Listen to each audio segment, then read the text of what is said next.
komunat. Menaxhimi i mbeturinave në disa komuna pritet të ndryshojë. Prishtina, Lipjani dhe Drenasi po shqyrtojnë mundësinë e rikthimit të përgjegjësisë për pastrimin te komunat. Në takimin e mbajtur sot, kryetarët Përparim Rama, Ramez Ladrovci dhe Imre Ahmeti u pajtuan që komunat të marrin përgjegjësi të drejtë për menaxhimin e mbeturinave në territorin e tyre. Në diskutim ishte edhe struktura e pastrimit, ku Prishtina pavarësisht se ka 77.6% të aksioneve, përfaqësohet vetëm me një antar në bord. Në takim ishin ftuar edhe Podujeva Obiliqi dhe Fush Kosova. Podujeva mungoi, ndërsa 2 komuna tjera kanë nisur procedurat për krijimin e ndërmarrjeve të tyre. Rama tha se problemi me mbeturinat nuk është vetëm i Prishtinës, por i të gjithë komunave që bëjnë pjesë në kompaninë rajonale.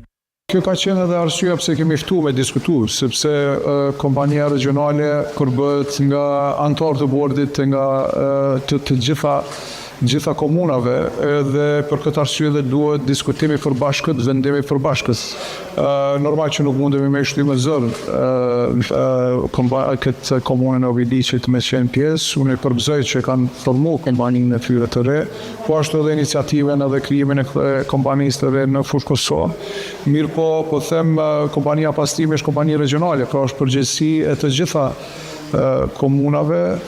Ndërkohë kryetari i Lipjanit Imre Ahmeti kërkoi që modeli funksionimit të ndryshojë dhe që komunave të mundësohet edhe hapja e tregut për operator të tjerë.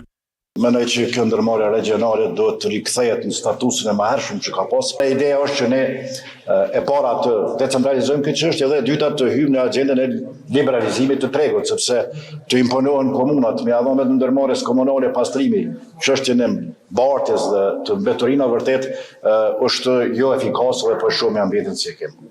Për Ramez Ladrovcin, kryetarët e Obiliqit dhe Fush Kosovës duhet të ulen në tryezë për të diskutuar për pastrimin.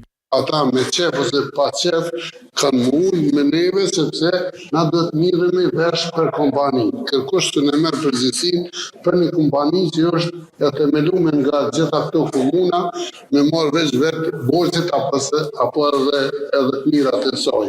Nëse arrihet marrëveshja për decentralizimin në tavolinë mbetet edhe ndarja aseteve, borxheve dhe punëtorëve të pastrimit mes komunave. E derisa pritët një vendim për të ardhmen e kompanisë pastrimi, Prishtina po vazhdon të përballet me një situatë të rënduar dhe shqetësuese pikërisht për shkak të grumbullimit të mbeturinave në lagje të ndryshme të kryeqytetit. Për këtë problem, Inspektoriati i Komunës së Prishtinës ka shpërsuar masat, ku ka paralajmëruar gjoba prej 500 eurove. Në Prishtinë është bërë pothuajse e zakonshme që të dalësh në qytet e të përballësh me ndonjë grumbull mbeturinash. Rrugë, lagje, hapësira publike, gjithnjë e më shumë po ngjajnë